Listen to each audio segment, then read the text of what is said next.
എന്റെ അമ്മോ ഈ മധുരം ഉണ്ട്. അതല്ലേ കുമ്പളങ്ങി മറിയ. ഇനി എല്ലാവരും ചെവിയിൽ പഞ്ഞി വെച്ചാൽ മതി.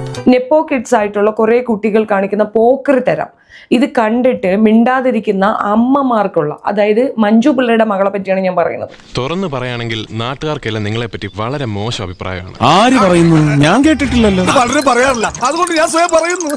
മഞ്ജു പിള്ളയോടാണ് എൻ്റെ ചോദ്യം. ആകെ ഒരു മകളേ ഉള്ളൂ, നിനക്ക് അതിനിത്തിരി മര്യാദ പറഞ്ഞു കൊടുത്തൂടെ? അതെ, ആദ്യം നീ നന്നാകാൻ നോക്ക്, എന്നിട്ട് മതി സ്വയം നന്നാകുന്നത്, കേട്ടാ. വിവരമില്ലാത്ത കുറേയും ഈ മഞ്ഞക്കാരിരിപ്പുണ്ട്. വല്ലവന്റെ ലൈഫ് വിറ്റ് ജീവിക്കുന്ന ആൾക്കാരാണ്. ഈ പഴയ അലവലായത്തരൊക്കെ ഇപ്പോഴും കൂടെ കൊണ്ടു നടക്കല്ലേ? എന്ത് ചെയ്യാനാ, അതെന്റെ തൊലിയുമായിട്ട് ഇഴുകി ചേർന്ന് പോയി. ഇതിനിങ്ങനെ കയറൂരി വിട്ടിരിക്കുവാണോ? ഇത് ഞാൻ അങ്ങോട്ട് ചോദിക്കേണ്ട ചോദ്യമല്ലേ എന്നതാണ്. മഞ്ജു പിള്ള എന്ന് പറയുന്ന സ്ത്രീയോടാണ് നാണോ ഇല്ലേ തള്ളേ? ഒന്നല്ലേ ഉള്ളൂ. ഇത് കടിക്കോ?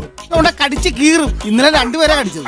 എന്നാ പിന്നെ അവളോട് അതും കൂടെ ഊരിയിട്ടില്ല, അവിടെ എങ്ങനെ വന്ന് നിക്കാൻ പറ. കാണാനുള്ളതൊക്കെ നാട്ടുകാര് കണ്ടു.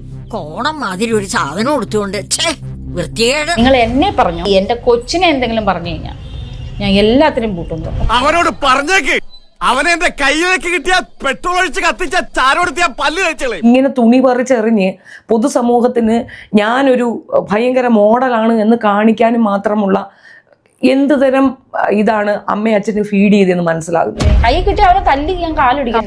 തന്റെ മുട്ടുകാല് തല്ലിയൊടിക്കുന്ന മല്ലയെ പറഞ്ഞിരിക്കുന്നത് ചുമ്മാ പറഞ്ഞായിരിക്കുമല്ലേ? ചുമ്മാ പറഞ്ഞതാ, അയാൾ ശരിക്കും പറഞ്ഞതായിരിക്കും. തുറന്ന് പിടിച്ചങ്ങോട്ട് കാണിച്ച് വെച്ച് കൊടുക്കുമ്പോഴത്തേക്ക് ഇതാണ് ഫാഷൻ. ഇതിനാണ് ഫാഷൻ എന്ന് പറയുന്നത്. തുണിയില്ല, സ്കിൻ കാണിക്കുന്നു.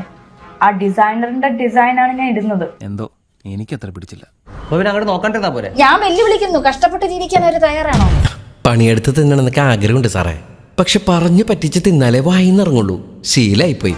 വിട്ടുകളിയാണ് നിന്നെ. ഞാൻ പോകുന്നു. Bye bye.